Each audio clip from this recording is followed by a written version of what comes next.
Welcome to the Guilty Party.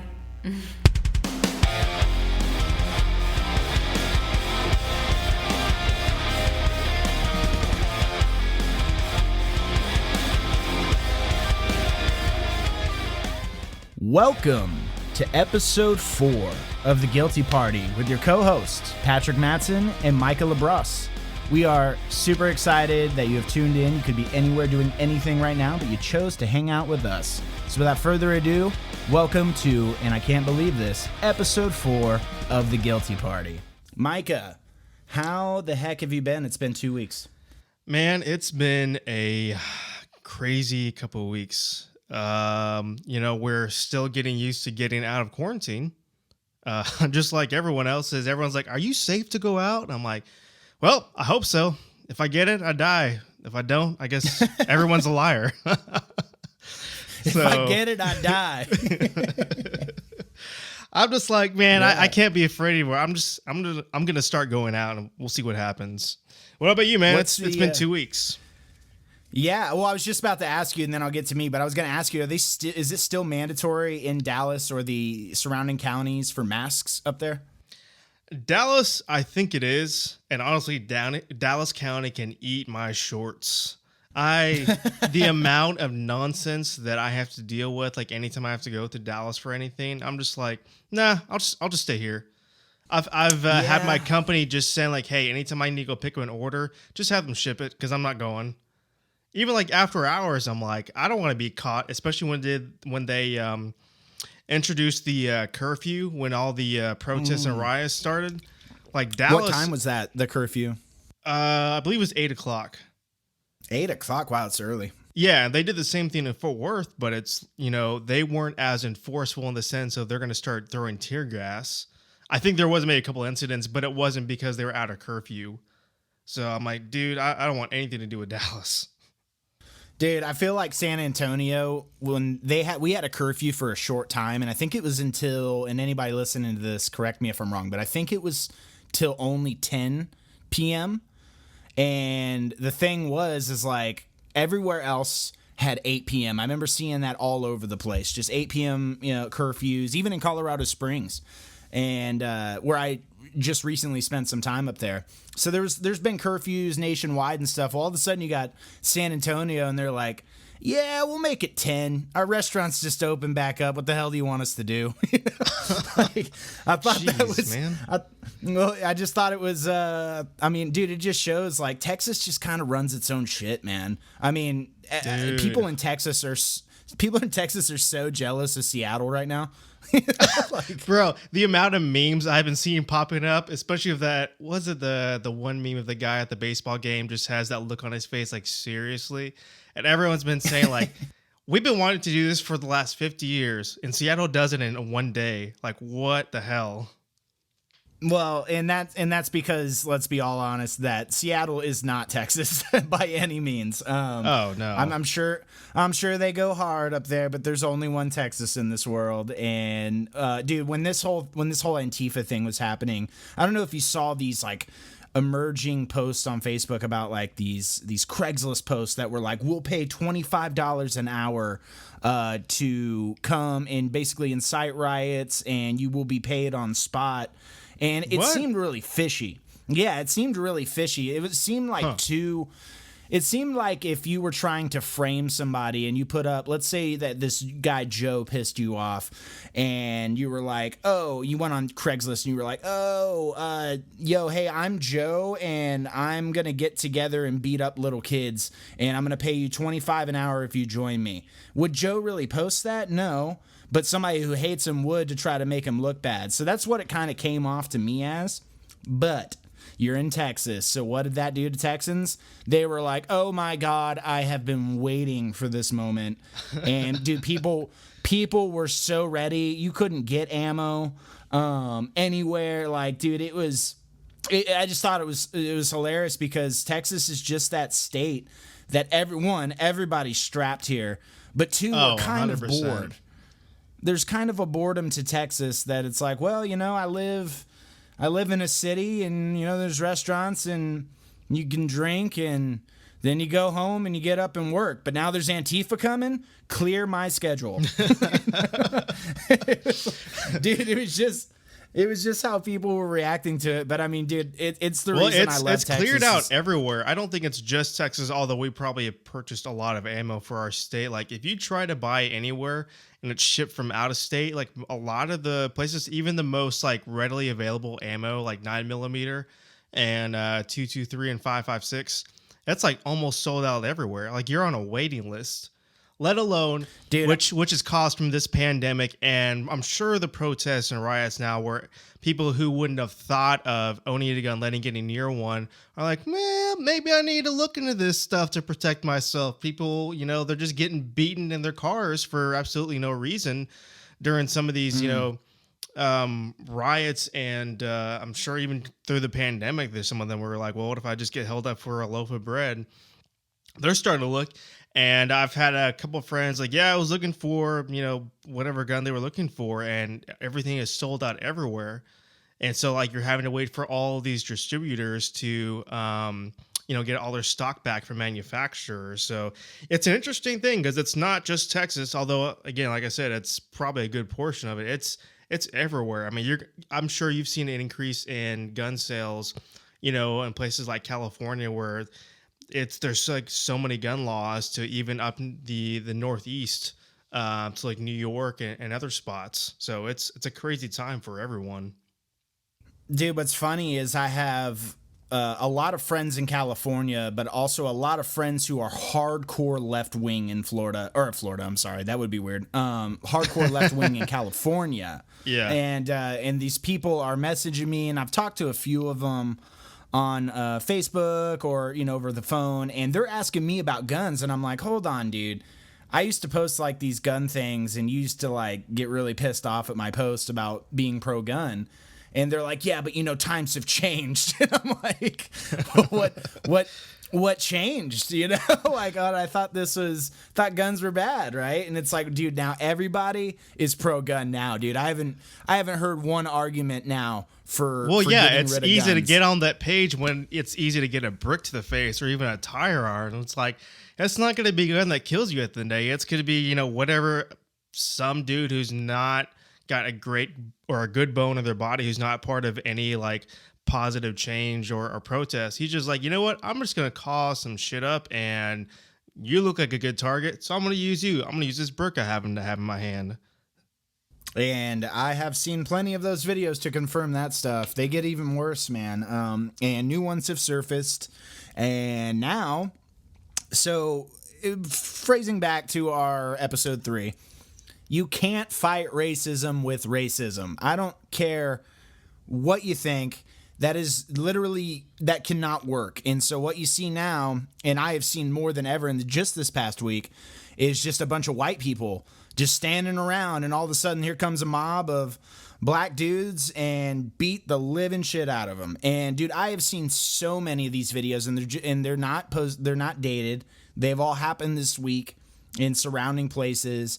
And now it's like, okay, so the riots now, all for George Floyd, the protests all for George Floyd, but now you're going to fight racism with racism, and you want to claim that you're right. Now the problem that you had good intentions, well, kind of, going into has spanned into now you are the problem. You are just as bad as the racism you're combating. Please, anybody change my mind, you know? Yeah. Mm-hmm. And then to go further, there's so much hypocrisy. I mean, dude, America is the hypocritical state, and it's not in its policies. It could be, but in its own civilians. You got people out there tearing down statues because they had owned slaves, or this was during slavery. But you're tearing down statues for slavery with Nike shoes on. How the hell does that make sense? Nike is known to have slave labor camps. I don't know how many articles have surfaced in the past 2 decades about this. And you're going to go tear down a statue in the name of being against slavery while wearing shoes that slaves are making. It's What the all of fuck? that. It's just repeating history. I mean, no one. It's easy to get on a tangent on, big things, a statue from, someone who did something a long time ago. I get it. You know what? That's fine. But at the same time, you need to realize, do you actually know about your surroundings? Do you know about the Nikes on your foot? Do you know about the iPhones in your pocket that some, dude in China is making $2 an hour, if that, to make that? And I believe, if we're being honest, it only costs, I think, $100 to make an iPhone. And then the Right. part that they're marking up, and then they charge and they pay that poor guy, in China to make it. But yet your big concern is about, a statue. I mean, again, that's fine if they want to do it. It has no impact on me. It's whatever. But at the same time, it's like the rest of America is looking on to you guys thinking like, hey, you guys want to make a big thing about this, but you're not willing to take responsibility for the other things that have an actual impact on your environment, i.e. your Nike shoes and your iPhone. Yeah, dude, you're recording you tearing down a statue on your Snapchat through an iPhone with your Nikes on. Dude, there's nothing more hypocritical Did you that see I've that seen video? in my life. Did you see that video of, I forget where, I think it was in the South or somewhere, they were tearing down a statue, pulling it down, and a chunk of it fell off and crushed this dude.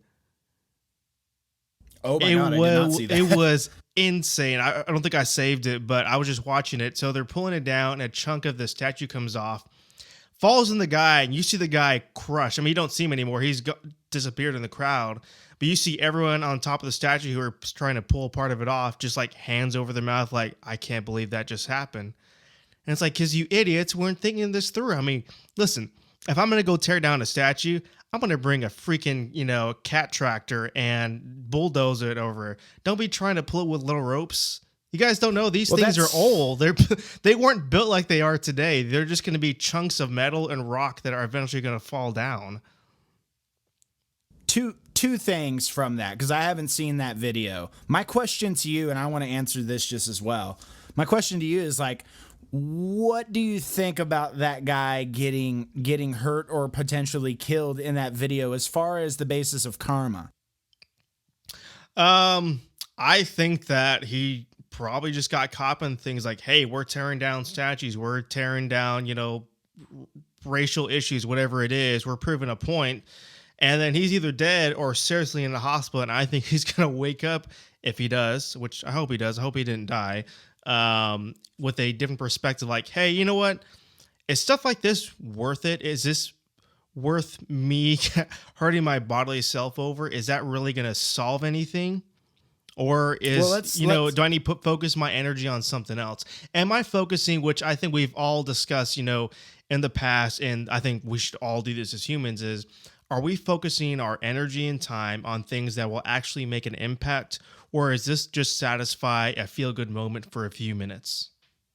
Boom. That's exactly what it is, bro. You just hinted on it. So what you said about the bulldozer earlier, you're like, there's a way smarter way to do this besides risking your life like this guy did in said video. And so what that is analytical thinking. So you analyze the situation and you realize that going over there with my bare hands could probably get me crushed or hurt. So there's a better way. Let's use a machine tool, And so doing anything in this world under an emotional state. All right. So Micah, we're going to put you in the shoes of somebody who's just so emotional right now. It doesn't matter what happened. You're just 100% emotional. And you have to do anything. Now it's like, okay, you're emotional, Micah. Now you have to go to work. Are you gonna perform work properly? Probably not, because your mind's on other shit, right? Yeah, exactly. Yeah. So, Micah, you're emotional now. You have to cook dinner and you have to tend to your son. Are you going to be all there? Or it's not that you're not going to tend to your son. It's not like you're going to neglect him, but you might burn some chicken. You might forget that, he had this coming up. You might forget that, bathtub times at 8:30 like it is every night. Just little things, right? Oh, yeah. And so this guy goes over there to the statue, completely emotional. and he gets crushed by a rock. That's because you're out there doing stuff out of emotions and you can't even do the shit right. Now, I'll be damned if he had an iPhone in his hand and some Nikes on. But here's the thing that I think people are not understanding, and because I don't think everyone, or not a lot of people, are taking a step back and realizing this. You've got mainly two sides of the country. You've got people that they've grown up a certain way and they're political. We have to be honest. Politically, I feel like that affects, a person as they grow up at some point. I know some people are like, well, I don't believe in politics, but at the same time, you're influenced by your parents and they were a certain political way. And I feel like that you've got people either on a certain side, which, if we're being honest, it's probably like the left or the Democratic Party, whatever stance jargon you want to use. That's more of a emotional background. People like that, you can tell like that they express things and they see things from an emotional standpoint. Then you've got the other side, the right or the Republican or whatever, word you want, definition you want to use. That's really a fact base, proponent or thought process. And so you see each other's sides, thinking, oh, well, you might see like someone who's got more of a fact base. Well, why didn't you just use a bulldozer to break that statue down? Why didn't you think about, X, Y, and Z? And you got someone on the other side thinking like, oh, well, why aren't you, with us doing this? Don't you know that they represent, this hierarchy of racism or stuff like that? And then you just go back and forth, arguing. And you have to have, what I think that people need to realize is you need to have a good balance of both. Because at the end of the day, facts do matter. But if you don't have if you have the facts without emotion, then you're just not going to get anywhere. Because to you, it's going to be, unless that checkbox is exactly checked off correctly, you're not going to want to, make a move to, better yourself and better the human race at the end of the day. So that's why I think we see so much dividing and so much argumentative, spirits, is because you've got both sides that they're either looking at the facts or they're looking at the emotions, and they can't take a step back, which I get it. There's a lot of stuff going on that it's hard to either look at just the facts or just look at the emotion and, make a stance on it. But that's why I see a lot of people, especially on Facebook, holy crap, the amount of people that they're either posting stats and people are like, it doesn't matter, this happened, this is how we feel. Or someone will say, this is how we feel on this. And then someone else will say, well, what about the facts of this? And it's like, you guys are not even taking the time to either sit down and have a conversation or figure out, hey, how do we, do both? How do we have some emotion, but have the facts of this to make the correct stance or, drive going forward?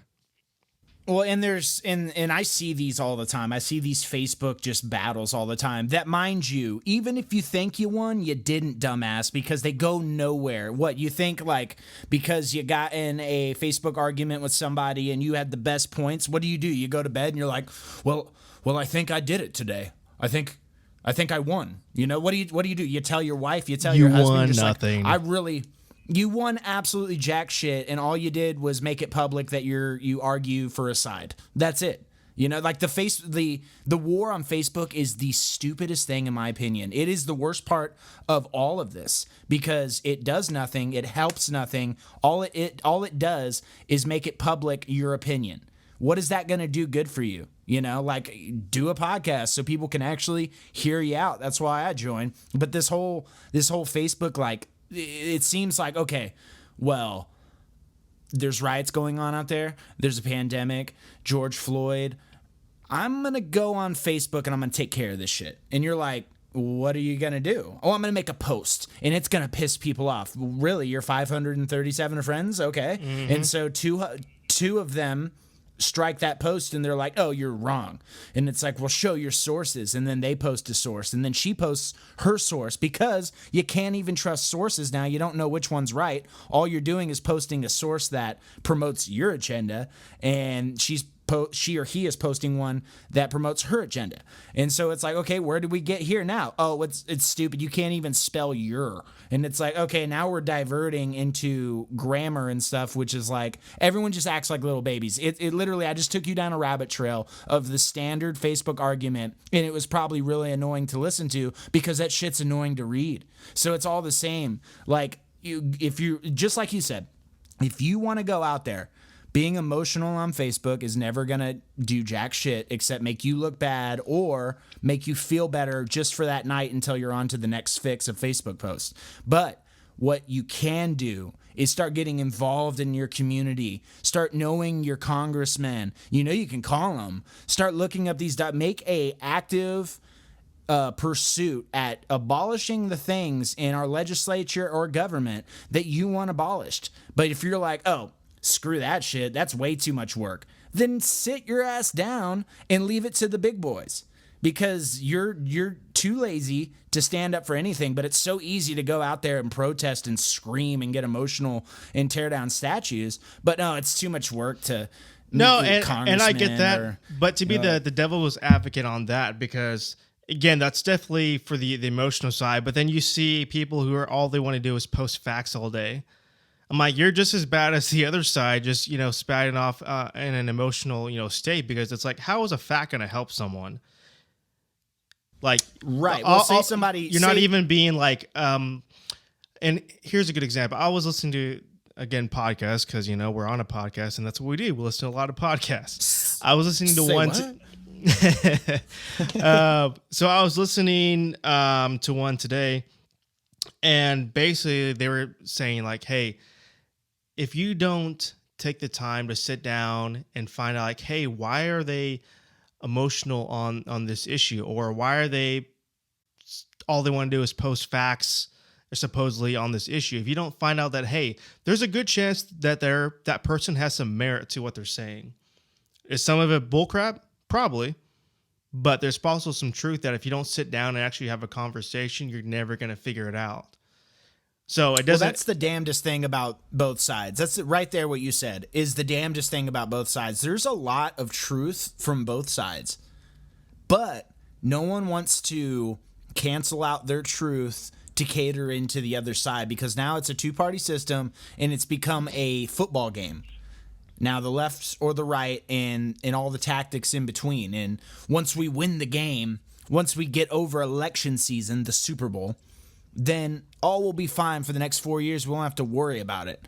Well, yeah, we will, because you just saw the boil over to present day, and now we got new technology. Like, what is it? Since Bush came into presidency, now we have Facebook and all that stuff. Maybe Facebook was around before, but not as big as it was. Yeah, exactly. So now we have all these we have a new tool every election, every new president or every second term. We have a new tool, and it's like, because there's so much political opportunism or just ambition from the higher ups, that it's like we can use this new tool to smear this guy. Well, how about we stop smearing and we start working together, because it doesn't matter what party you're on right now, and America is really getting that shit, that no one cares if you're Democratic or Republican. What the hell are you going to do?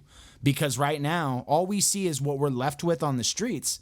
But what the hell are you going to do? I don't care if you're blue. I don't care if you're red. But what are you going to do, or what would you do about these riots and these protests? What would you do about the George Floyd thing? What would you do about abortion, right? Well, I can't be pro-life I can't be against abortion because, I'm on the left and, I got people to answer to. No. That's the problem right there. You can be whatever the hell you want to be in this life, but also in your policies, whatever you truly stand by. And if you're not going to gather the support of your peers because you're not catering to Democratic or Republican strategy, then that shows you right there that our entire strategy of Parliament and our entire strategy of politicians and everything is downright fucked, dude. That's right there, right? Yeah, it's definitely a tough thing. I mean, if we're being honest, like, our options that we have voted on, or the system has allowed to be our options to lead us, are not great. I mean, please, people, do not be putting your faith in just one person, either side, and hope that it cancels it out, because it's not. Like I was telling someone the other day, I was like, listen, because they were asking what I thought, and I was like, listen, come election season, I think you're going to need to carry something no matter who wins, because right now what we need leaders to step up and actually lead and not just keep pointing the finger, because pointing the finger has not gotten us anywhere. We've been doing this for 200 years, been a nation almost, and, we still haven't learned, like, if I point a finger at you and ask you, why aren't you doing something? That's not going to get anywhere. We should be pointing the finger at ourselves and saying, hey, what can I do? And I think like part of that kind of frustrates me is I've seen, especially online, I see a lot of people that all they do is point the finger at everyone else. It's like, well, why aren't you posting? Why aren't you doing this? Why aren't you just reposting all these, political memes and bashing on people? I'm like, because that's not going to help things. Just because you made just because you made part of your friends list feel good about themselves, the other people, they feel like, oh, well, I can't even have a conversation with you because you're just going to make fun of me the entire time. And I'll elaborate a little bit on that. So I won't name his name just because it's probably not a great idea, but there's a decently sized musician or artist in the music community that he mainly does like YouTube. He's like one of those YouTube guys. And I've never seen this guy get political or speak on actions. And then when the George Floyd thing hit the fan, he just went off the rails. I mean, it seemed like that he's doing it for the right reasons, like posting all these like links and saying, hey, you should speak out against this and blah, blah, blah. But now he's just gone to the point where he's, calling people out if they're not posting about anything, or if they won't say exactly how they feel and stuff, which is fine to the most part. But at the same time, it's everyone's prerogative how they're going to handle their social media. And then all he does is repost memes, basically staying on one side. And it's like, man, all you're doing is closing off your audience in order to make a good impact or a real positive one. Why aren't you just leaving the conversation open to maybe if you can change someone's mind? But all you do when you do these stupid, spout off memes or posts and go on a rant, all you do is close off that window, because no one's going to want to try and sit down with you and say, hey, man, this is how I feel, but why do you feel like I need to change my mind? All he's going to do is take a huge dump on you and laugh because you're being an idiot in his thought. Well, here's the thing is, I don't know who you're talking about, but what you just described is a 15-year-old that just discovered Facebook.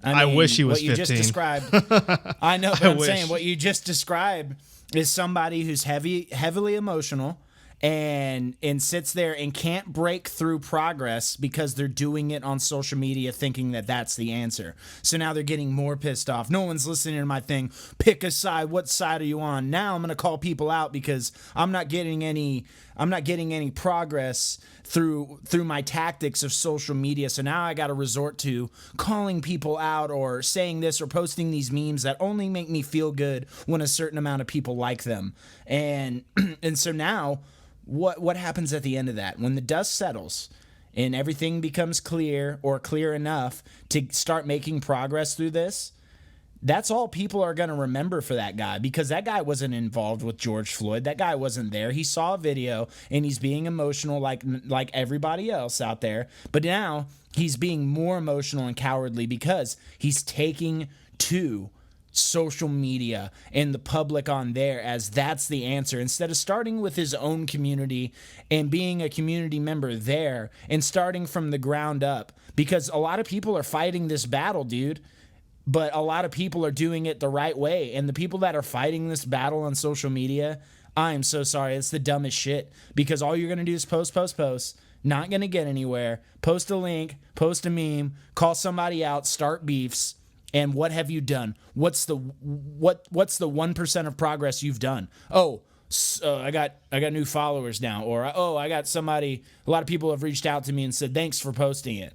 If that means the fucking world to you, like what does that mean? It means nothing. And so now if this same guy If you were telling me this same guy went out into his community and started calling people out, started making conversation happen, now you're talking about a true leader. Now you're talking about somebody that has ambition for the righteous ambition and is going out trying to make a difference. Because I'm sorry, bro, you're not the president. You're not on Congress. You're not even in the military. Is he an artist? Can you say that much? Yeah, he's a musician.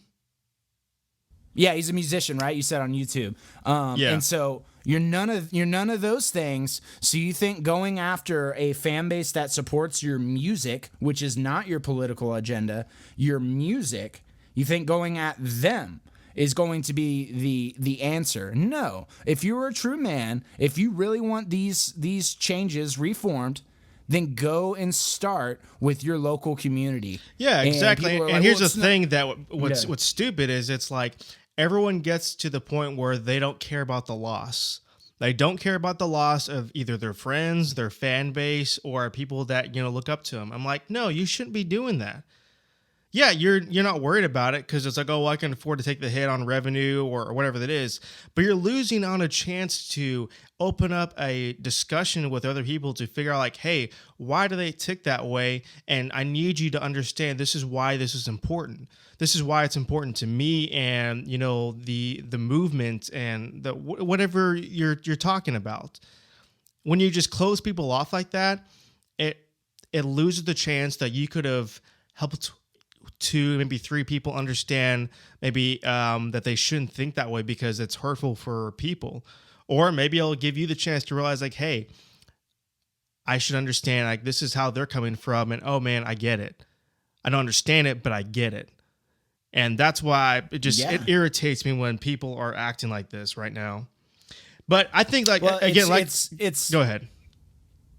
Oh, I'm just saying it's Facebook. I mean, dude, like I don't know if you realize, but I mean, I'm not one of those people that's like, I'm leaving Facebook and I need everybody to know and like this. So it's a good send off. It's like, I didn't do that. I just took off social media for the past 2 weeks and dude, I feel fantastic. That is a hellhole. Oh yeah. Facebook's turned into just a, you either keep up with the Joneses, you scroll, somebody's doing better than you in life, you keep scrolling, somebody's down there saying F Trump, you keep scrolling, somebody posts a video of some white dude being savagely beating for doing nothing, you keep scrolling, somebody's resurfacing police brutality videos, you're like, dude, this is just literally when you log into Facebook, you're just logging into the first dimension of hell. You're just like, let me see everything that pisses me off in this world. Let me see people go at each other's throats. Let me see things that make me think lustfully. Let me see things that make me eat like a glutton. Let me see things that take my mind off of what really matters, which is everything in this world, like family, friends, God. And so let's take our minds off of everything like that and look at everything that makes us worse or makes us the worst version of ourselves. And that's what you log into every time. So with ending that rant, I took off 2 weeks and then I logged back in today to kind of do some notes over, the podcast we're doing. Right. Yeah. And I'm going to kind of break into this little tangent here. I discovered a documentary that I want to hear from people on. If you've seen this, please reach out to Micah or me. It is called. We were talking about this earlier, and I still have not yet to see it. So it seems like from you that I need to take the time and actually sit down and watch it. Well, they have a lot of interesting points in there, and what I think they do a great job of. Oh, sorry, I interrupted you. Can you tell everyone what the title is again? That was my bad. Yes, so the documentary is called Out of the Shadows, and I have if you want to go watch it directly because YouTube will not allow this up, go and use the search engine, by the way. Don't use Google because they will monitor this. Don't download that new freaking iPhone. If you got an iPhone, that new iOS update, just keep all your info secret and use the search engine DuckDuckGo. Now, going to DuckDuckGo.com, go to outoftheshadows.org and watch the documentary on that. And everything that I gripe about, anything that pisses me off in this world is literally in this documentary as far as the media and in how mainstream media and Hollywood in motion pictures or whatever content, music, anything that comes out of the elites, what they call, which are the upper echelon labels, motion picture companies, mainstream media outlets. And it covers all of those. But one very interesting thing that it goes through, and if anybody that wants to call me a conspiracy theorist on this, please do, go for it. Because conspiracy theorist was a CIA term that was literally dedicated to Vietnam to make people take their minds off of all the bad stuff that was happening, all of the absolute... I'm sorry, I'm brain farting here because I'm looking this up. I'm sorry. All of the hypocrisy that was going on during Vietnam. Right. And so it just hints on everything. But the CIA, we all know the CIA, right? But what you think is the CIA, you need to really look up who they are, because what we do have confirmed on them, and these are facts, is Project MK where they were dosing in the public people with LSD and doing experiments on people. So, for one example, let's take this, and I'm just going to make up a name here. I love using this name, Joe. So we'll use Joe. Joe was 1960s or whatever this MK was happening. Let's say the 50s or 60s.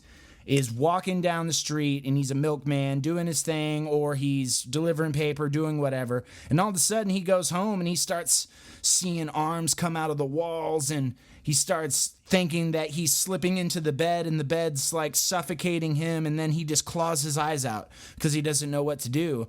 And his wife, or his mom in this case, come into the room and they're like, well, he was never like this. What the heck happened? And it was because you had your government dosing people with LSD, and they didn't know how to react to it because they didn't know they were dosed. And there's been crazy implementations of how they did do the dosing to the general public. But that's the CIA. So the CIA was dosing its own American citizens in order for research to find out what this new drug does to the mind. And so that's a confirmed report, MK please look it up, that our CIA did to us. Confirmed. This is not a conspiracy. This is a fact, right? And so now, after that, you had Operation Midnight Climax, where, and we'll tie this into Jeffrey Epstein, because I honestly, in my opinion, do not believe that Operation Midnight Climax is over.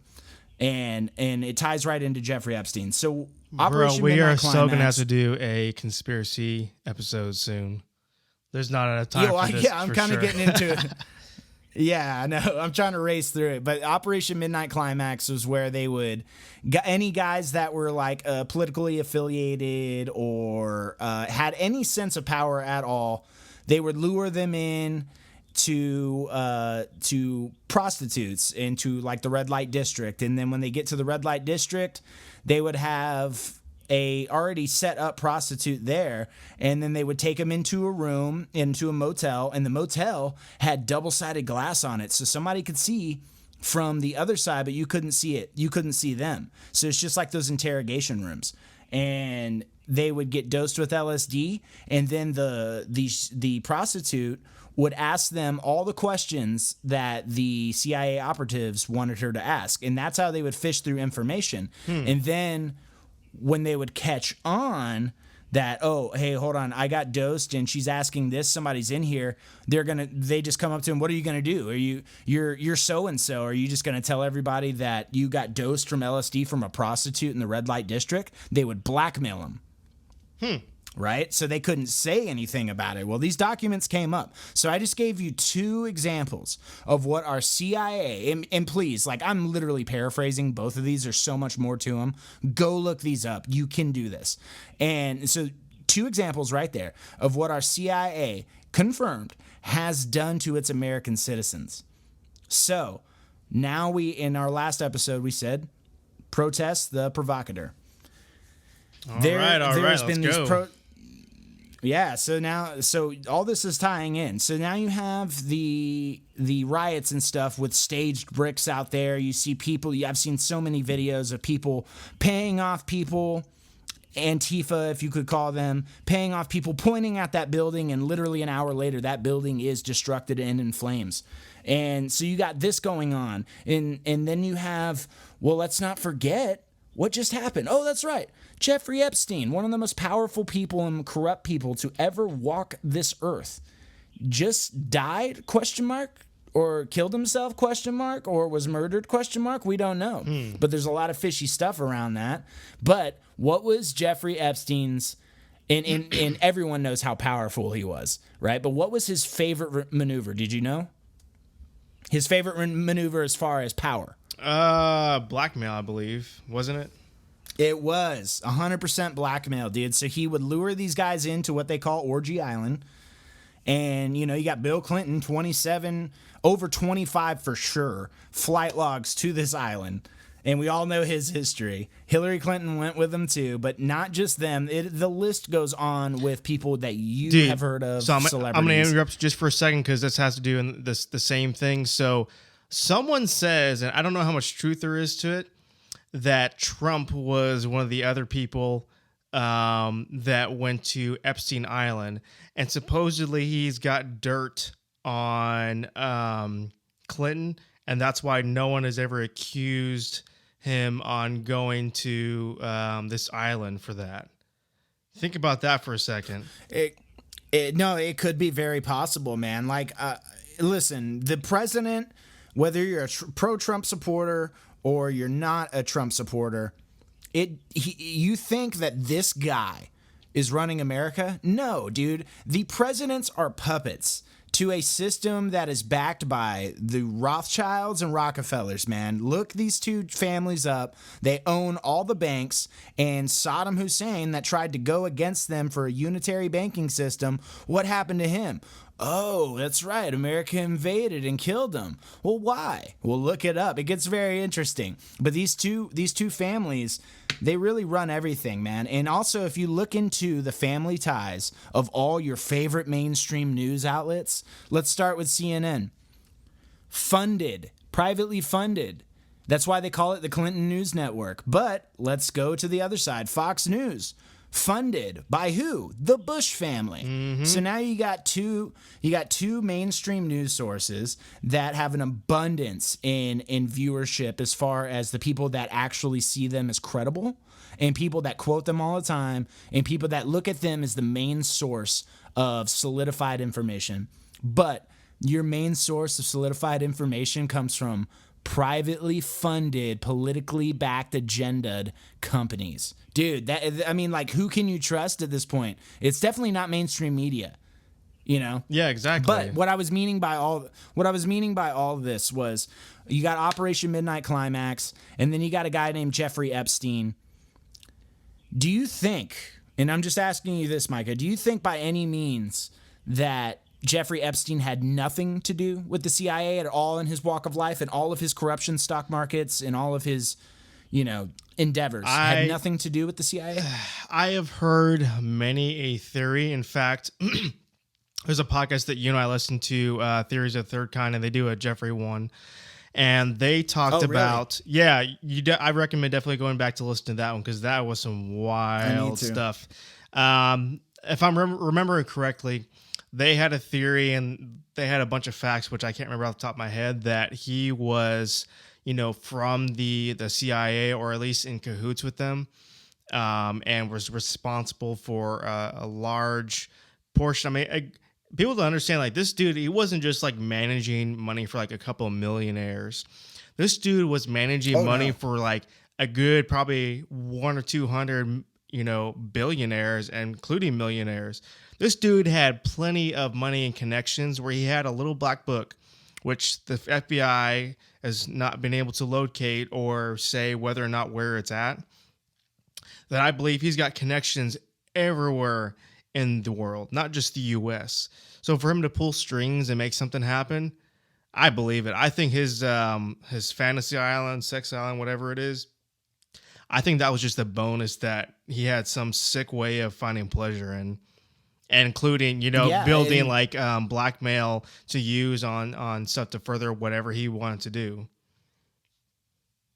Absolutely. And that was blackmail was his favorite tactic. But okay, so now we have Jeffrey Epstein. We have what the CIA did with MK Ultra and Operation Midnight Climax. So let's package those and put them to the side real quick. Now let's talk about a guy that many know, Charles Manson, right?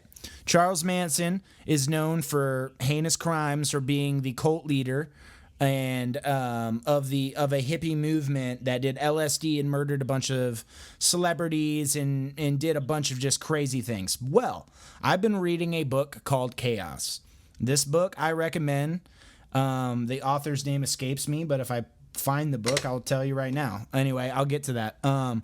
This book is very interesting. It took this fella 20 years to write this book called Chaos, and it is all about the CIA and Charles Manson being an operative in the CIA. So if you look at Charles Manson's police records, when he got released from prison after numerous accounts of stuff, he would always get arrested. He would have, he dosed a bunch of people with LSD one night and had a party in this farm, in this barn.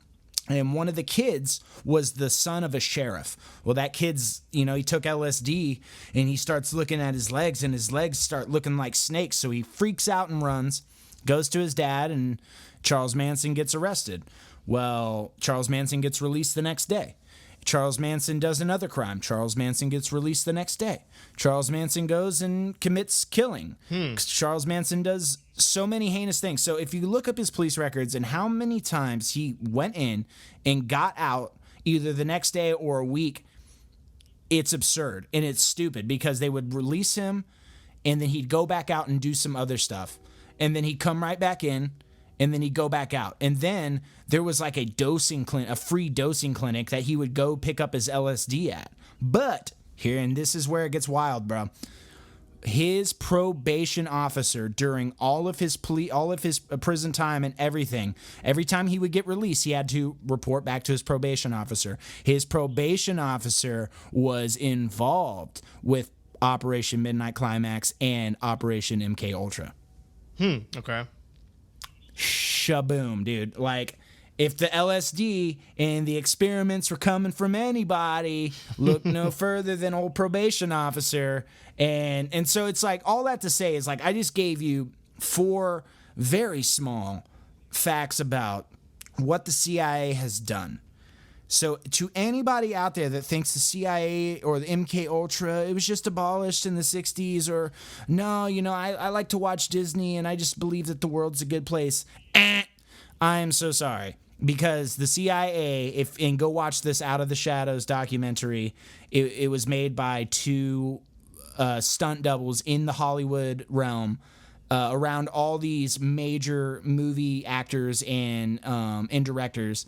And they expose the elite pedophile ring, but also expose how the CIA is involved in mainstream media, mainstream music, anything that has upper echelon record label, motion pictures, or mainstream media outlets.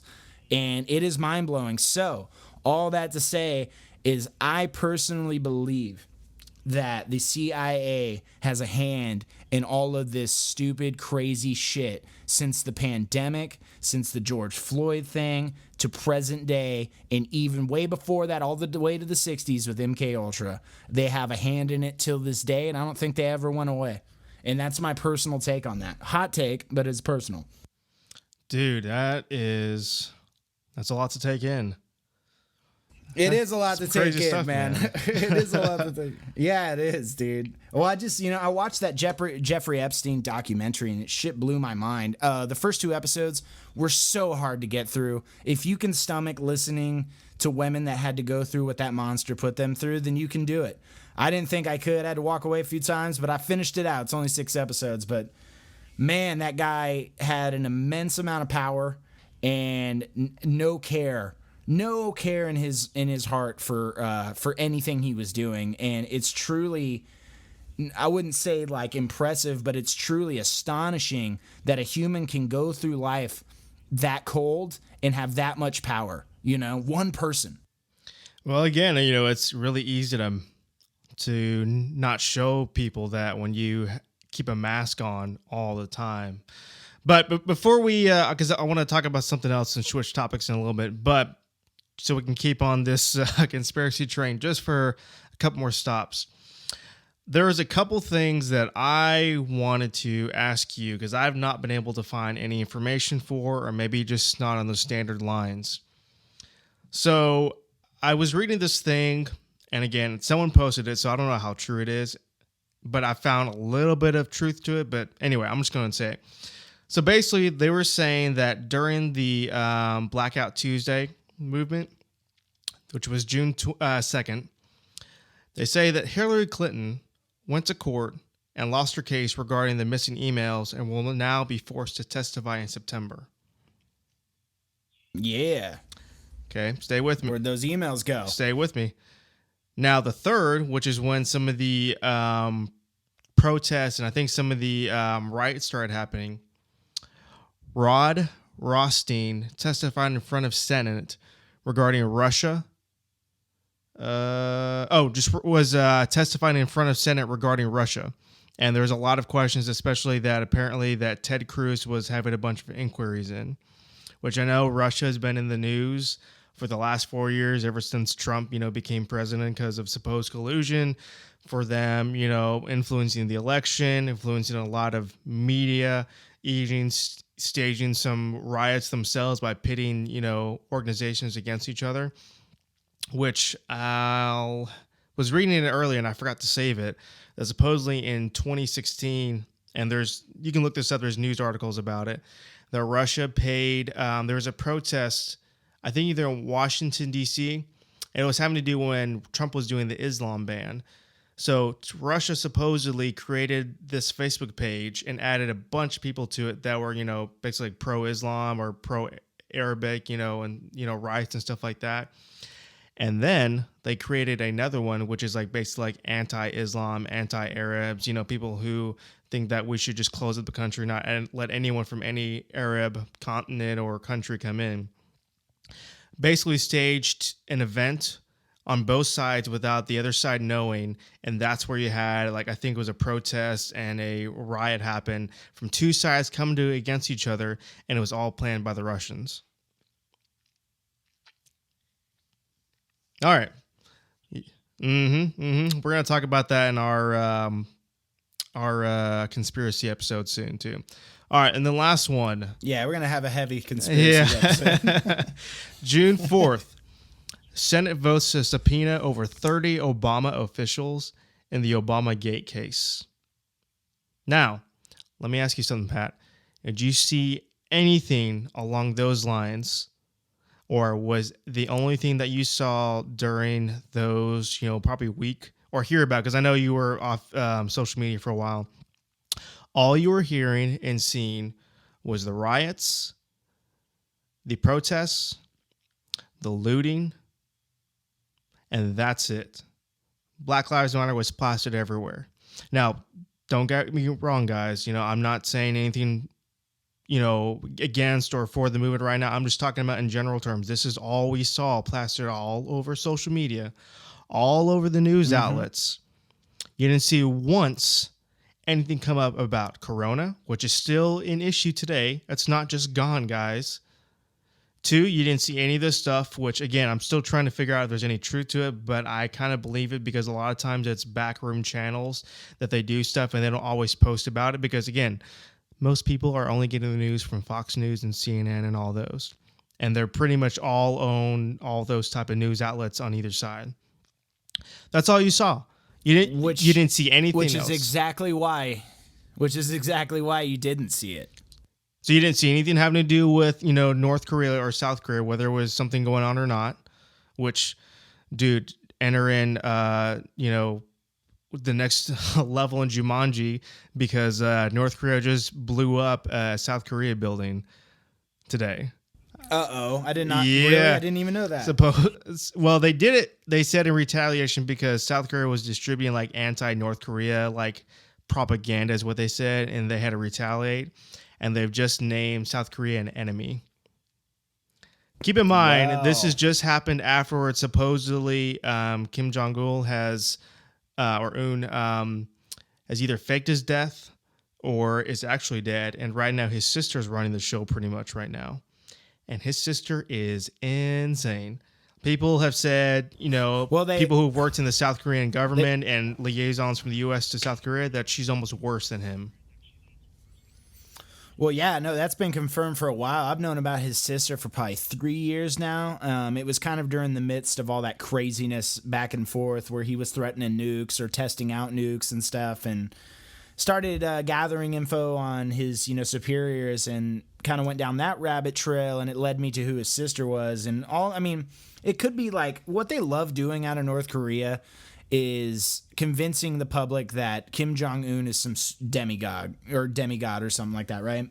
And so they love to build him up. So I felt like that's what they were doing with his sister. But they did confirm that, he faked his death to try to see who the real traitors were inside his regime. And right. Which I think it sounds like the biggest cop out in the world. It's like, I mean, everyone believed you had heart disease and died of a heart attack because you're super overweight and you eat like crap, and you literally claim to the public that you don't poop or pee, which is weird. And he tries to convince the public that he doesn't because he's a god or something like that. So it's like, dude, you don't know what to trust out of them. But the fact that they bombed or destructed a South Korea building, that's huge, and not in a good way. Yeah. But anyways, like to come circle with that, it's like the news and all the media outlets, they take on the huge major issue that's going on at the same time. And they pull the wool over, whatever side that you associate with. They pull the wool over your eyes to other stuff. So I'm going to be looking this week and finding out if there's any truth to this. Because if there is, then we have a serious issue, because as a nation, we can't afford to only focus on one major issue. I'm not saying that this isn't an issue. I'm not saying that there's not any change that needs to happen, because I 100% believe that there needs to be. But at the same time, if all we're doing is focusing on one issue and we let other things go by the wayside, people are going to get more frustrated. They're going to get more hurt. There's going to be more, deaths, I think, at the end of the day, and people are just not going to know about things. And it's just the point where we have to make sure that at some point, at some day, that we figure out how to have a conversation and unite, because not only are our enemies from the U.S., the U.S. enemies, that they're going to see an opportunity to strike at us because we're weak and we're divided.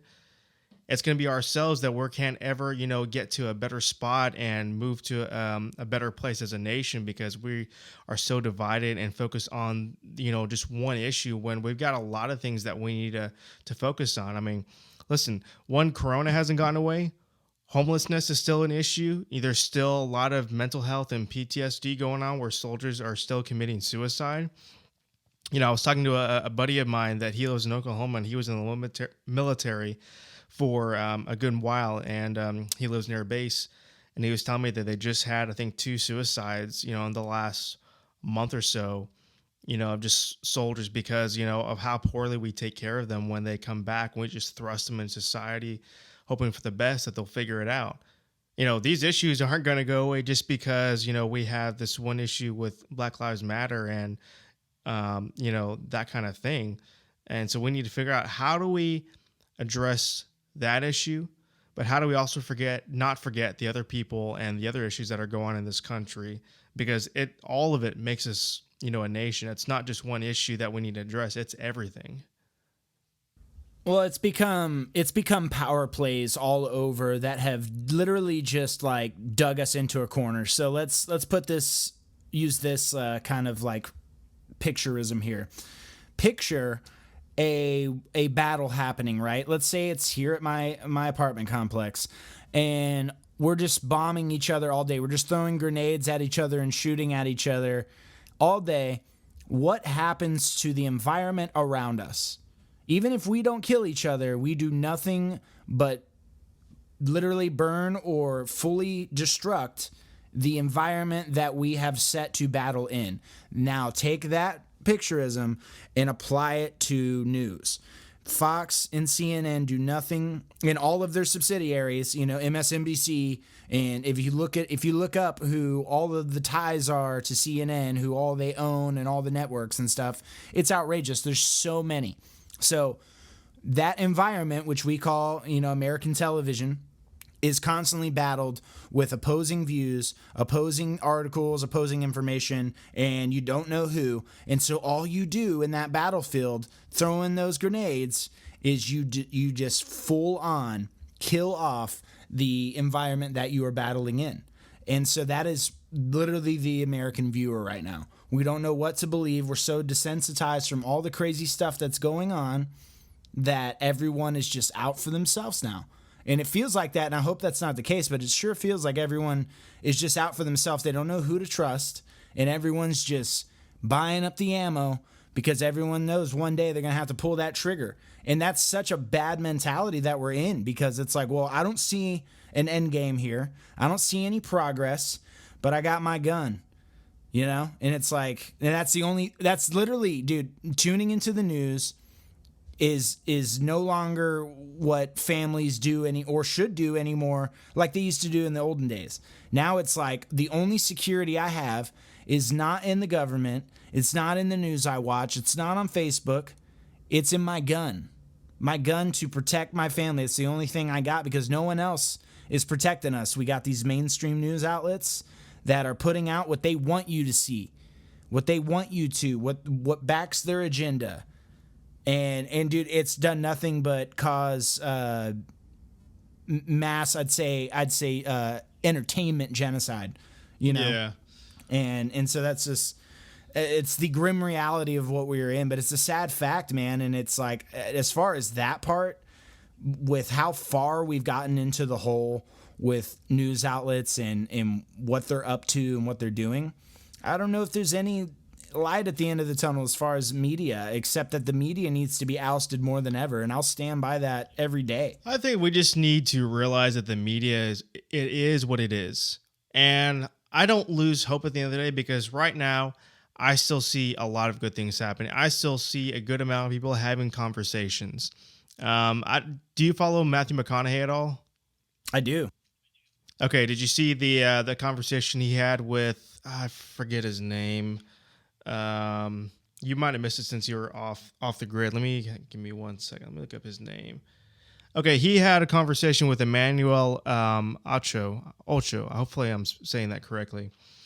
Basically, it was just 10 minutes. They were sitting in front of a camera, and they were having what he calls difficult questions with the black man. And that's the kind of thing that, he didn't have to sit down with that guy. Matthew McConaughey, he didn't have to sit down and have those conversations, because he could be like a lot of people are saying, oh, well, I'm not racist. Not everyone is saying that you are, but sometimes it's like we're saying, this is why we have a podcast. Sometimes you have to have those hard, discussions to find out why that person feels that way about things. It was really an awesome thing to watch, because it wasn't so much of them going back and forth. It was more of, Matthew just asking questions like, hey, what do you feel about this? Why is this important to you guys? And Emmanuel would, answer back like, hey, this is why it bothers people that are in the black community. This is why it bothers us. And hopefully they get some context. And then the same thing, over the weekend, I was having conversations with the people, and you come to find out not everyone thinks 100% opposite that the way you do.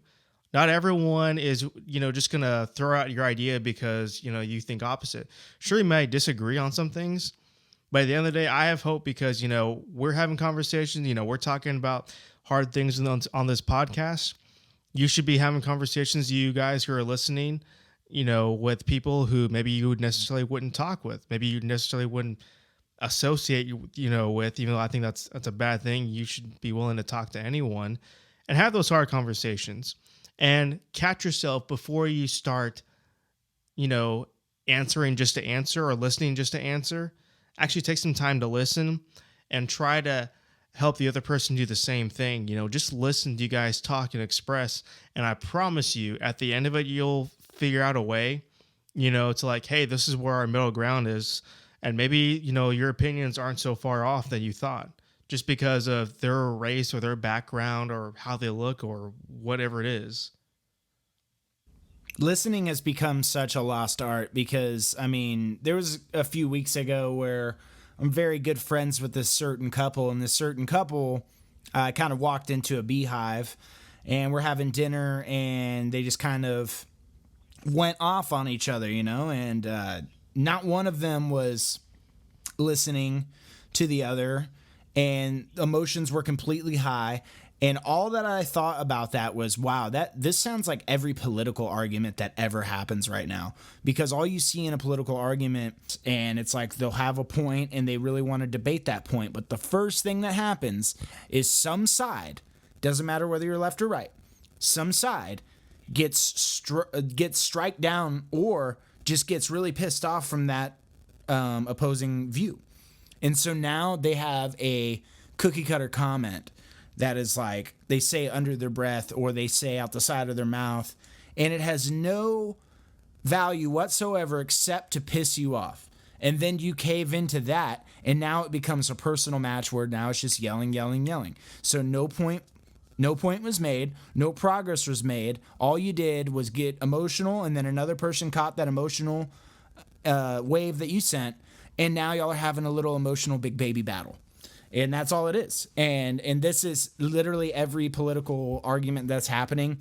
And on Facebook, it's even worse, right? Because you don't know if you're speaking in an opposing view on Facebook or Twitter or whatever, no matter what, the person that doesn't agree with that opposing view looks at you now as an asshole, looks at you now as, oh, you just pissed me off. Now I got to come out with you personally. Why? Because one, it's in text. So they're reading it the way they want to read it, not the way that you meant it to be. And two, when you have no tonality, when you only have text, it leaves nothing but assumption. It does nothing but breed assumption. And so now you have assumption and no tonality to get what they were coming off of from their point that they were trying to make. And now it's become nothing but an emotional battle. So literally do this. Next time anybody listen to this YouTube, Micah, if you are on Facebook and you see somebody starting to debate, go to that text thread, and by comment 3, the personal attacks already start. It happens immediately because you can't hear the person speak. You don't know where they're coming from. All you see is the text, and you read it. If you have in your mind that person's an asshole, you're going to read that text like you want. And now that person, you've painted them into a corner. And now they have to defend themselves. That's why you have to take a step back. I mean, when I posted probably a week or two ago that, you know, I was posting about the other deaths that have happened during the riots, and I feel like that no one's really brought them up to light, even though their deaths are just important and their families are hurting just as bad as George Floyd's is. And every comment that was in there, instead of just reacting, my first instinct was like, okay, let me read it 2 or 3 times, take a step back, try to put myself in their shoes and see where they're coming from before responding. When you don't do that, then you just respond and you're like, this dude's just an asshole. He's just replying. Or at some point, you either need to decide not to reply. Well, think to about that how person easy. And be the bigger person and just take a step back. Think about how easy it is to, because what you just described is, it takes energy, but it's the right way to do something. But how much energy and intelligence does it take to write back, oh, you're this, you're that, and blah, blah, blah. You can't even spell, and, you know, like nothing that has anything to do with the opposing view or the discussion. It just all goes to something else that they can get a quick win from. And so to those people, I say, when you go to bed at night, do you think you did something in this world? Do you think that you're something because of that? You put somebody down on Facebook, no matter who was right or wrong, but you left going, oh, well, I won that. How'd you win? Well, you know, I called him a bunch of names and I told him he couldn't spell. And, oh, did you discuss the view? You know, like I think once. And it's like, oh, cool. Well, you're just a dumbass. That's literally all it is. And now you just publicly spout it off. And now you're going to bed thinking that you're some champ and you did something for America. Dude, it's the most pathetic thing. But we're slaves to a system. And because everyone Yeah. has now used Facebook to generate business, Facebook is their identity. And dude, how many bands do we know out there that Facebook and Instagram, if they go down tomorrow, they're gonna cry because they've made it their identity, not their music, not their brand image. They've made Facebook and Instagram their identity for their band. It's Well, let's talk about that for a second. Not necessarily just Facebook and Instagram, but how all these companies have been responding to Black Lives Matter and the death of George Floyd. Because we have to be honest. Right now, the big issue at hand is stemming from his death, and all the response has been very interesting to watch, because you've had companies on both political spectrums react a certain way or not react at all. And I feel like that it is either putting companies in a stance where they have to go overboard and go up over the top in order to look good, even though I feel like it's for an ulterior motive, or they don't say anything and they get called out, or some of those that I feel like that they just don't give a crap about anything and they won't say anything and they'll just argue with you. And I've seen that happen, time and time again. And I'll give you two instances. One, I don't know if you're familiar with it, but there's a guitar pedal brand called Full Tone that basically he posted some stuff on his company page. Not all of it I agree with, but I get where he was coming from, and I don't remember the exact thing he says. I forgot to bring it with me to the studio tonight, but basically he lost his company deal with Guitar Center, Musician's Friend, and a bunch of other companies that basically they said that, hey, we're not going to stock your stuff anymore. And you saw a huge amount of people in the worship community like, hey, anyone want to buy a Full Tone pedal? And so that, yeah. So it's like when you have a platform, you really have to be very strategic and careful on how you respond, especially when you're an owner. And then you see, and here's another side.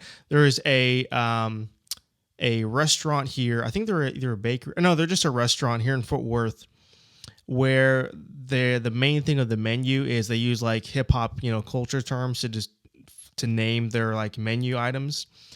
And basically someone send them a message and it's like, hey, I notice you guys, are using this and, basically benefiting off the black community and the black culture in order to make money. Would you please, say something about the death of George Floyd and where you guys are at? And they just said no. And the person gave him another chance, like, hey, you guys should do this if you guys are using, that culture and that community to make money off of them. And they basically just told her off. And that person was like, all right, well, you guys are going to be assholes about it, and this is how you're going to respond. So she pretty much put them on blast online. And that company took a big hit, and they finally came out and said, oh, we didn't realize how offensive it might be or how it might make certain people feel. I'm like, no, guys, you guys are just mad because you got caught. You could have said something like, hey, it would have done nothing to help say, hey, this guy died needlessly. You don't have to go in a big speech or in a big post and say, hey, do this, do that. But there's that side of the spectrum, and then there's the other side who, like, I'm looking at you, Amazon, that they go way, way overboard. And so when you look very, very nice and very good on top, on a strategy like that, I feel like that you're just making sure that everyone is going to want to continue to buy your goods and maybe use yours even more if, another company similar to you is not saying anything at all. And I feel like a lot of these companies, when they do stuff like this, they really don't care about the community. They really don't care about it. What happens? They're just being nice. And just want to say about Amazon, that guy and Amazon as a company, they are laughing all the way to the bank about this whole thing. They're probably not laughing, but they're not crying about this whole situation since the pandemic started, since the George Floyd thing. I mean, most of the products that they're going to take to rebuild that place or put inside those restaurants and local businesses that were burned are coming from Amazon. Amazon's stocks, Amazon's profitability has skyrocketed since the pandemic started all the way up to now. And they're still hiring drivers. I know two of my friends here work for them in the warehouse, and they're packed, and they're like, we need more people. We're getting all the overtime. There's packages going out every night. I just did 10 trucks alone today. It was on my off day. Had to come in. It was like, dude, they are not hurting from this. And so when they put that up there, it's just keeping everything floating. I mean, if for them, if they really wanted to, they could just be like, oh yeah, we support everybody that's doing these rioting. Well, why aren't you? Well, yeah, it's you're flipping product. Keep rioting, keep breaking down that stuff, and then people order from Amazon to get it all built, besides the construction, and but also, the pandemic, keep the pandemic going, because people are ordering. Dude, how many people ordered like crazy during the pandemic because they couldn't leave the house, but they can click a button, so they were not hurting at all. So for them to post this up, or to are you saying that they posted Black Lives Matter stuff? Yeah. Oh yeah. I mean, all the big companies and corporations did. But it's like one of those things where it's like, okay, fine, you're just posting about it, which I guess, helps, bring awareness. But at the same time, it's like, I don't see any public pledges like, hey, we're pledging, $1 million to this or whatever it is. It's like, oh yeah, here's a tap on the back. We're sorry about this.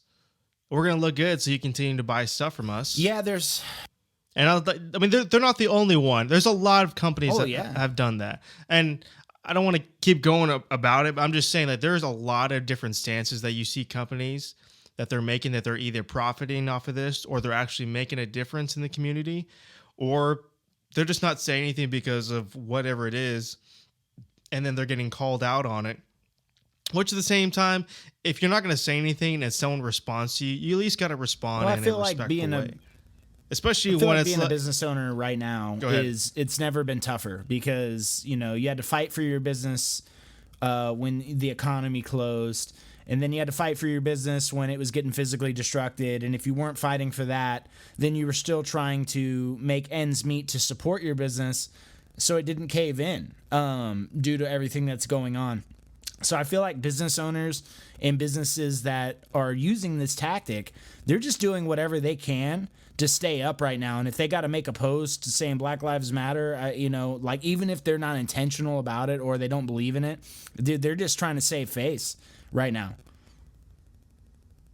That's what I think. That's what I see. But, I don't see people I don't see anybody that has a service offered on an app hurting, like DoorDash, Instacart, Uber, Amazon. When you could stay inside all day and be on your phone and on Facebook and you get all those ads, I don't see any of them hurting. But if you're an outside company, or outside of the app company, like a restaurant, and some of those restaurants do have apps, but other, my dad's construction company, took a huge hit when the economy closed, and now people are back up and running, and he's still having to shore up March and April, because that was so hard. So it's like so many business people are out there just doing whatever it takes to stay up right now. I mean, dude, they had to fight through so much, an economy closing and riots, and knowing local business owners, not here in this area, but knowing some around the nation that had their shit burned down. And so it's like, dude, how do they get up? Well, now you got to make a post, or now your business is threatened again. Well, they're like, damn it, I'm going to make that post now, because what else do I got? Yeah. I've got one more thing to say. How much would it cost for you to fight Mike Tyson right now? Bro, have you seen him? He's killing the game. He's training again. So, dude, he got ripped. A lot of people don't know this, and I'm not going to name drop, but I went to a high school in Colorado Springs with a fella that fights, or he just retired, in the UFC. And like I said, I'm not going to name drop Henry Cejudo. So he hangs out with Mike Tyson, and he posts some videos of like Mike and being on the podcast. But I came across this one video. I don't know if he posted it. It was on his page, and it was Mike hitting the bag again or hitting some mitts again. Dude, yeah. How old is he now? 60, 50 something? I think he just turned 60. And he's about to have another fight for a charity fundraiser. Oh, really? Was just I forget who it's with, but I got to look it up. But he's having another fight. Him and Evander Holyfield. I don't think they're fighting each other, but Evander Holyfield is also fighting again. And these two dudes, who were the cream of the crop at the time. I mean, Mike Tyson, growing up, the man, he was the villain, though. You know, when I was growing up, he was like the bad man. You know, he's like, I'm going to eat your children in press conferences and stuff. And it just seemed like the guy was indestructible, man. But seeing him hit those mitts again after, and I don't know if you followed up with him after his career, but, you know, he's made some huge strides in his life. And I think he's done some like psychedelics or something. He owns a pot farm, I think in Nevada. That's right. Yeah, in Nevada, he's done some. Yeah, he's made a lot of money off of it. Yeah, but he's also done some like out of that farm. He's also done some like really good thing for like medicines with guys with post-traumatic stress disorder. He's done a lot of good things, but he's turned around. He's been on I listened to his podcast too, and to hear him and how he speaks now is he's like a totally different human. But he did say that he got reawoke by the war gods, and that they spoke to him and like, gods. Dude, it's like, dude, I see it in his eyes, man. He truly believes it, and he's a killer all over again. You know, like he took that time. No, off, dude, I saw that video of him hitting it, and I was like, absolutely not, dude. You couldn't pay $1 million. The amount of brain damage I would get. I'd be in the hospital for so long. I mean, he wasn't just like hitting them or smacking them. He was like on a mission, dude. He was like smacking the absolute crap out of that. So it's like when I ask you like how much would it cost for you to fight Mike Tyson, for me, I would need at least like 10 mil. Not $1 million, not 5, at least 10. Because I am not walking out of there. But are you talking a boxing match or an MMA match? Dude, either or. All he has to do is hit me with one of his... Well, I mean, he didn't do there's MMA. There's a lot less ounces in the MMA gloves. Well, I mean, I'm saying there's a lot less ounces in the MMA gloves. So if you're going to MMA fight with Mike Tyson, you're going to have CTE for sure when you get done with that fight. You know? Yeah, but those gloves are still weighted in boxing. So it's not as small, but I mean, you're still getting hit by a good amount of weight. Oh yeah, no, for sure. There's and you're still, dude. I mean, us against Mike Tyson. I mean, what he's got? So how 20 much? 20 years professional. How much would it take for me? What'd you say? What'd you say? 10 million? 10 million. Oh yeah. All right, because I'm the bigger man than you, Micah. 9.9. 9.9 million, and if I make it to the third round, I get 5 million per round after that. I'll tell you what, if you make it to round 3 after I fight him, you can have half of it because you're gonna need it. That boy is gonna take me out on the first round. I'm like, I'm good. Like, you want to do round 2? Nope. If I made it to round 3, that's all I would ever say. It would be like, here's Patrick Madsen. He made it to round 3 with Mike Tyson. He has the floor now. I would have to be introduced. And when I walk into a restaurant, be like, now Patrick Madsen comes in to sit, and he went 3 rounds with Mike Tyson. Yeah. And dude, everyone's going to hear that and go, oh, shit, he went 3 rounds? You're going to hire someone just to show up with a Bose boombox just to play that. And every 15 minutes when you're eating at the restaurant, you're going to have another part that just says, okay, and by the way, if you didn't hear me before, he spent 3 rounds with Mike Tyson. And then 15 minutes later, by the way, if you didn't understand me earlier, I'm going to speak it slowly. He made it 3 rounds with Mike Tyson. No, I got it better, dude. If I go to a restaurant or any public outing, I will have a screen that comes with me. Because I'll have that money. I'll have that money. You can have it play in the background from that fight. Yep. So if I'm sitting at the bar or I'm sitting on the patio or something, I'll have a screen where two people hold it up that shows the fight tape the whole time. And right before I get knocked out, then it goes black and restarts it over. Oh my God, that's amazing. So they never see the knockout. They just see the 3 rounds, and that's all they'll remember. But yeah, so since we're on the fight topic, man, what do you think about old Conor McGregor hanging it up? Man, I'm going to tell you what every band does. They announce their retirement, that they announce that they're breaking up. They're on a hiatus. They're like, we thank you guys so much. We appreciate all the money you put in our pockets. We're going to deuce it now. It's all a ploy.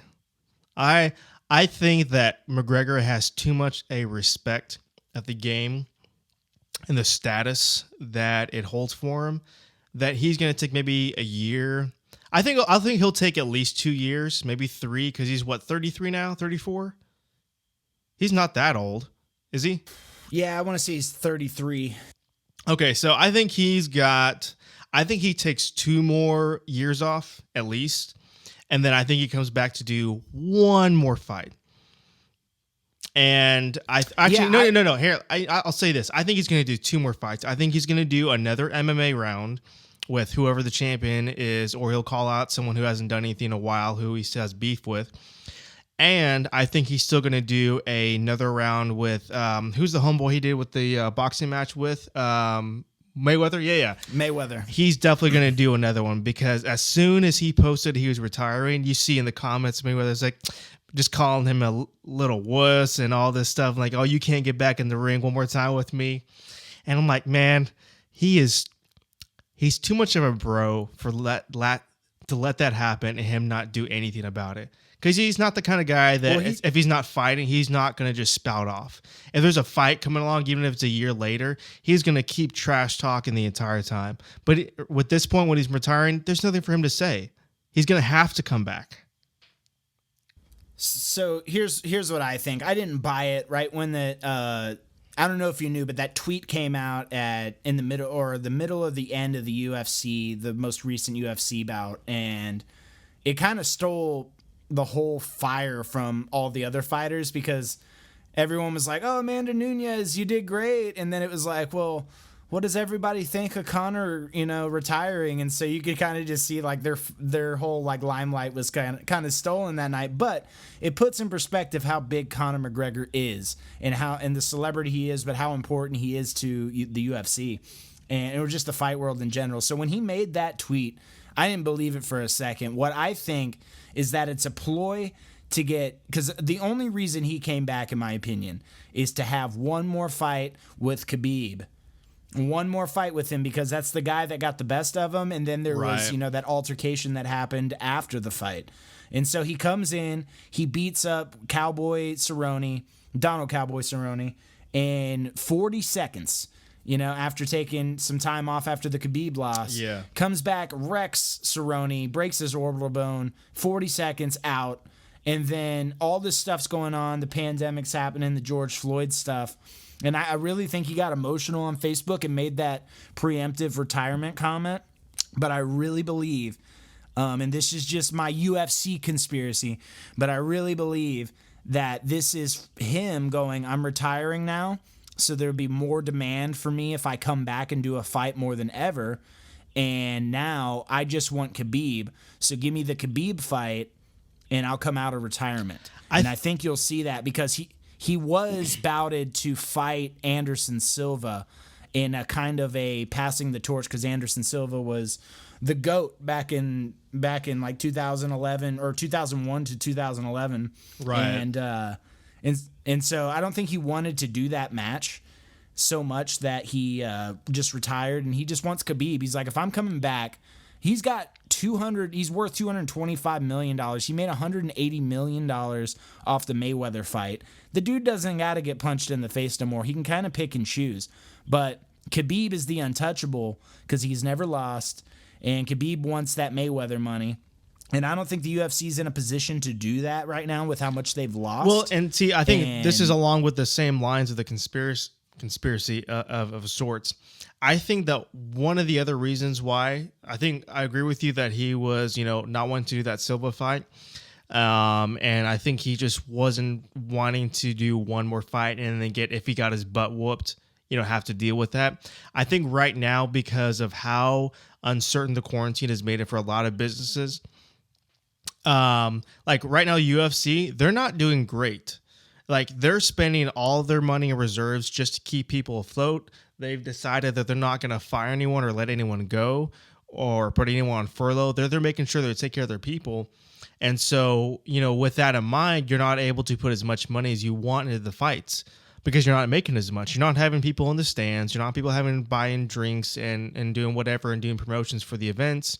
They did that one event in Florida, which did okay. But again, a pay-per-view, is not going to be as much as, being able to put like 5,000 to 10,000 people in a stadium or whatever to watch a fight. So you're not making as much money, especially when you're not doing the fights as often because of the stupid, quarantine curfews and everything else. So I think he was thinking like, man, what if this goes on? What if worst case scenario, everyone thinks or everyone figures that hey, this virus is going to kill businesses. Why would I put myself out there to do another fight and maybe possibly lose, and then that'd be the end note of UFC ends? I think that one, yes. I think he's trying to protect his legacy. Yeah, he took a couple of hits when he fought, Khabib and I think a couple other guys that he might have lost on. But he's known for one, fighting Mayweather. Yeah, he lost that one, but he went toe-to-toe with like the champion in the boxing community with not a lot of experience. Yeah, he did, I think, like 6 months to a year of training, but that's not the same thing of spending, 10 to 20 years and thing, and that's all you do. And so I think he was trying to protect his legacy. I think he was not sure of how the business was going to go. And again, like you said, he's got plenty of money. Not only did he make a butt ton off of these fights, he owns the distillery. Proper 12. He owns Proper 12. He's got his own clothing line. I believe he has his own fitness, training program that he sells, and I think even a fitness clothing line as well. So he's not doing time for money. So I think he's being smart. I think his only goal right now is protect his legacy and see what's going to happen in the future. Because let's say UFC comes back and they do their thing and they explode, then I think he'd be willing to come back in a year and a half. Yeah, I could totally see that. But I also think he doesn't want to fight in the UFC under the current conditions. And what the current conditions are is no crowd. Have you seen the UFC cards lately? Have you watched any of them? I watched the last one. There was like no one in there. You see, all the commentators, just yelling at that stuff, but it's so weird. It's weird. You can hear the coaches yelling. You can hear all the punches. You can hear what the ref is saying the whole time. And I think he's not the person, Connor, that wants to fight under that because he feeds off of the crowd. He has fought sold out arenas for the past decade, Yeah, exactly. And so now to want to come in, you have all that money in the bank. And now you want to fight, and it's not Khabib, and it's going to be in a arena that has nobody in it. I don't see the draw for him. I don't see the want. I don't see the fire or the passion or the incentive. Yeah, exactly. To want to do that. So I think you're spot on. I think he's holding out. I don't think we've seen the last of Conor, and I think in about a year, if we can get that Khabib versus McGregor fight, dude, that'll be the biggest selling pay-per-view ever in the history of anything. I think that it will be if... Here's the thing. A lot of his opponents that he's fought over the last few years, they've been in the same game. Someone made an interesting comment about sports. I don't think really a lot of people, I'm sure there's a few select, but I don't think most of the people that watch sports watch it to watch the best, teams or players, play. Because at the end of the day, it's not a boring, it's not an interesting game to watch. It's not an interesting fight to watch. You watch it because of the drama. The people spouting off to see the stats like, hey, there's stakes, in football, if you make it past a certain point in the season, then you move on to different, spots to eventually compete in the Super Bowl. Same thing with fights. I've watched fights where like those guys were amazing, in their sport. But, there was no like thing. It's like, okay, the match is over. Someone won. And I think that's one thing that we're gonna have to see is Khabib gonna do the same thing he did before? He didn't want to talk. He didn't really want to do conferences. He really didn't want to talk crap unless someone said something really personal, which he took offense to. Are we gonna see that same thing? Because it's only gonna be there for McGregor if he gets any feedback. If he starts trash talking and Khabib responds or someone does, then I think they'll do the fight. But if he starts doing that and he doesn't get a response, I don't think he'll actually fight Khabib. Because there has to be incentive for it. Don't say that, bro. Don't say that. I'm just saying. This is the fight we all want. I know, but like for him, it's like I don't need the money. Like I need the intensity to know I'm the best and that you understand where your place is in my world, in this community. And I think without that, he's gonna be like, well, why do I need to fight you then? I don't think it's I don't think it's something where he's like, I have to know who's better. I think he knows. He's got to know that everyone else sees it. It could be. It totally could be. I just think that no matter what, if that fight happens, I want to say when it happens. It could be a year from now. I was hoping it would be earlier. There was some talks of it happening after he beat Cerrone. Yeah. Conor beat Cowboy, and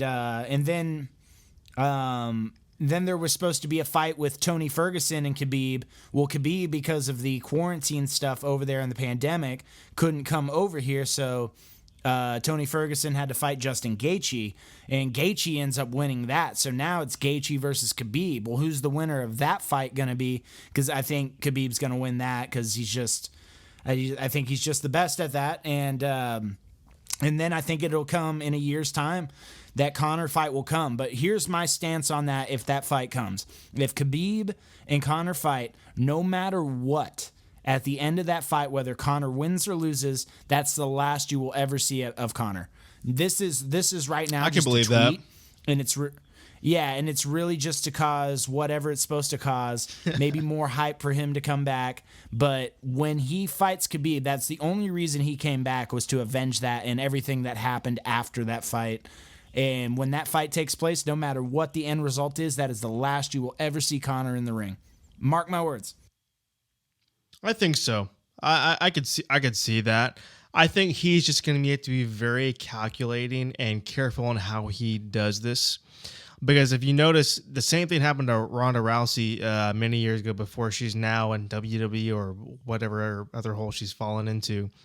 She fought, and if I remember my history correctly, because my mind has kind of gone blank, she fought Holly Holmes the first time, lost, and then, took some time off, started training, whatever it is, came back because she wanted to revenge her title, fought Holly Holmes again, and got her ass whooped. Well, no, you're wrong on that. She came back. Who was it? She came back to try to avenge her loss. Well, Holly Holm had just been decimated from Amanda Nunes. So it was the title. Nunes. The title. That's what she wanted. Sorry. Yeah. She wanted her title back. So whoever had it. So it was Nunes. Yeah. Amanda Nunes, the unbeatable dude. In my opinion, no one will ever beat Amanda Nunes. That woman, insane, dude. And she just killed another person in the ring. She decimated Cyborg.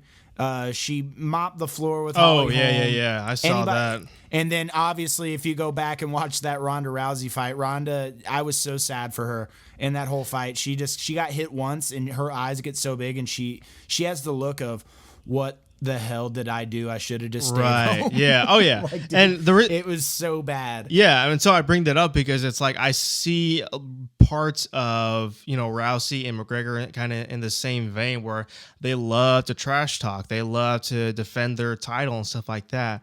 And I think that if McGregor takes his time off, however long it is, if he comes back to do Khabib, I think he's got to be very, very smart.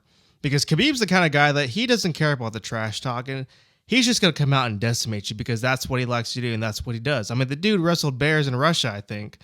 I don't know who would want to... From the age of 4. Yeah. From the age of 4. Who in the right mind would want to get in a ring with a guy that does stuff like that? So I think if he comes back, I think he's going to have to change his training regimen. I think he's going to have to change his approach.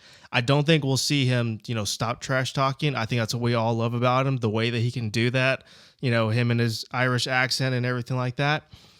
but I think he's definitely going to have to change, how he approaches coming back for this last fight if he does.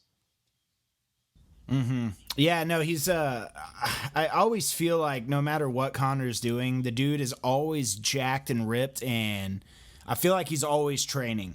So, and I feel like he's always training for Khabib, and so I feel like he's training right now probably, and it's literally, it's just he's got tunnel vision on Khabib. That's it. I don't think he wants to fight anybody else. He had to take that fight with Cowboy to get his legs back in the UFC essentially, and he wins in 40 seconds. So I think in his mind, he's like, I only want Khabib.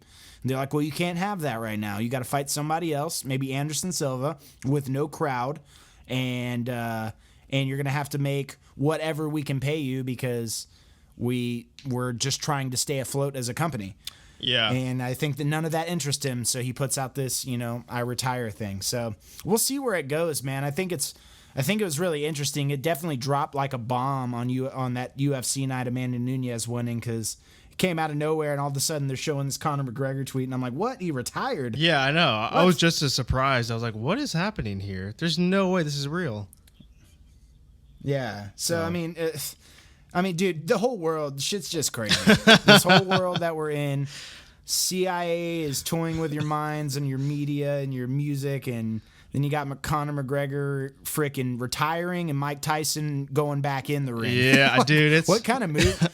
What kind of movie are we in right now? I'm just waiting to see what happens in July. I am just like, I'm getting my popcorn ready. I'm getting my bourbon ready. I just want to see what happens in July because it is insane. You know what's crazy is for the first time since our last tour in Germany in December. Yeah. Was that our last show? That was our last show. Yeah, so I'm going on tour with Zana in July, and we're playing Kingdom Come Fest. I'm very curious to see how that goes. One, what the turnout will be up there. Yeah. Two, how people interact with each other with the new normal. And three, just to see some live music with people in the public. Like it's like, okay, we used to do this all the time, and it was nothing to get up there and do it. I mean, not nothing. I mean, we loved it, but it was our routine, our routine. And now it's not a routine anymore. It's almost like getting back up there after not playing for what it really is. It's getting back up there after not playing. Oh yeah. Publicly for a long time. And so it's just going to be quite interesting. So when you say July, I'm like, dude, I'm going on tour in July. I'm like, what is the next damn thing that's going to happen? Because no one saw this coming.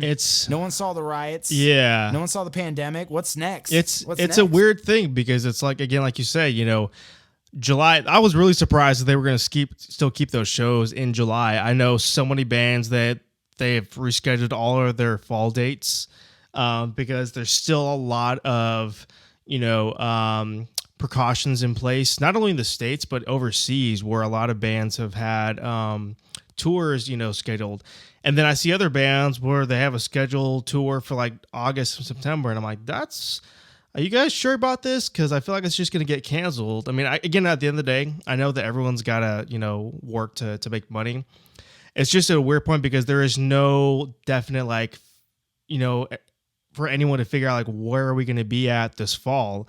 I mean, for me, I'm still figuring out, where I'm at in the scheme of all this. But it's hard to know, hey, if I contact, this band, they may be like, we don't even know if we're going to be going back to tour in the next few months, let alone, how we're going to figure out, hiring someone on or whatever the case is. So everyone's in a weird spot. You've got a lot of hired gun musicians who a lot of my friends are that they're trying to figure out where they're going to find a new gig. The same thing for me. You're figuring out with the touring in July how that's going to be, how the crowds are going to react. If people are going to be really weird about it, if things are going to seem like they're okay and they get canceled at the last minute, or how music is going to be receptive to live touring and everything like that. So it's going to be a weird couple months if it hasn't already been. I feel like every month I look back and I'm like, that all actually happened. Do you ever take the time? 2020 the movie, dude. like I've just been sitting down like every month ever since February. I'm like, that all happened.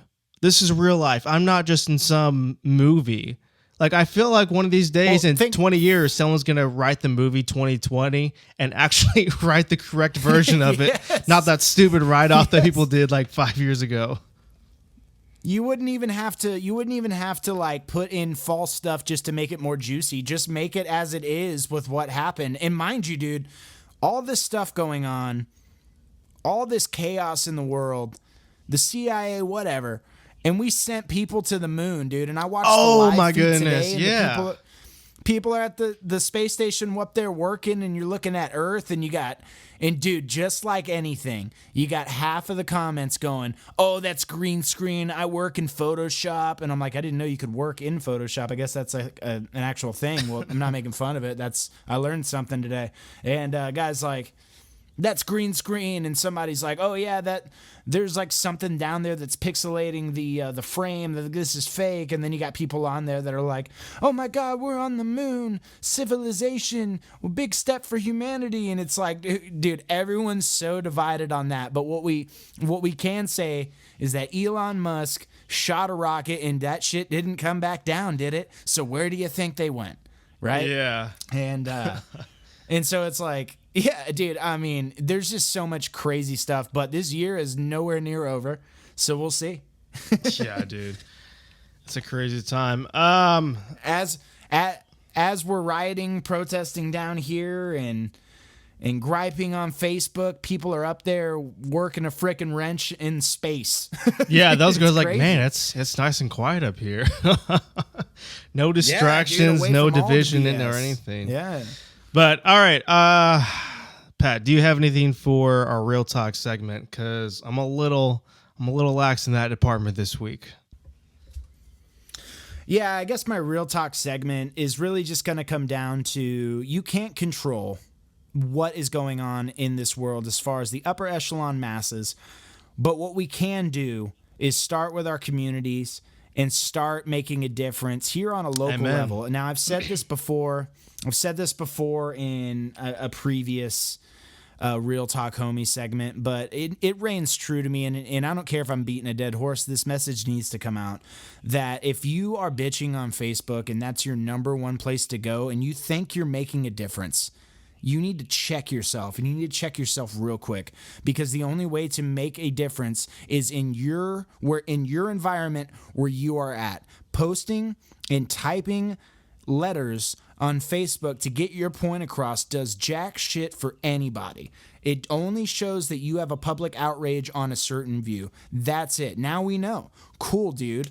But what you can do is start getting involved in your community and start making a difference. And where does it go from that community? It goes to the next one. You start spreading out and making a difference in a positive way, because we're seeing that destruction and violence is going nowhere. It's only inciting more hatred and more anger that this country, frankly, has plenty of. Yep. And so we need to start banding together. Why is it so hard that we need to love our neighbor? Why is it so hard that as an American society we need to be civilized?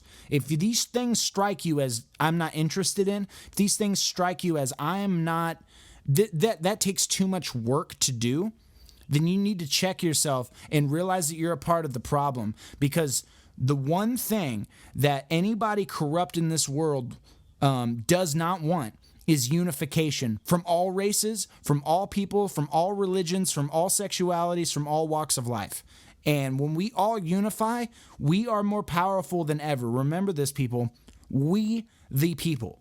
Always remember that, because that is what this country started with, was we the people, and it is what this country will end with, we the people. If we overthrow, we can do that. If we want to make a difference, we can do that. If we want to make positive contributions, we can do that. But the latter is true to that too. We can also make negative contributions. We can also do devastating things that set us back. Which side are you on? Because that's the true side. Not blue, not red.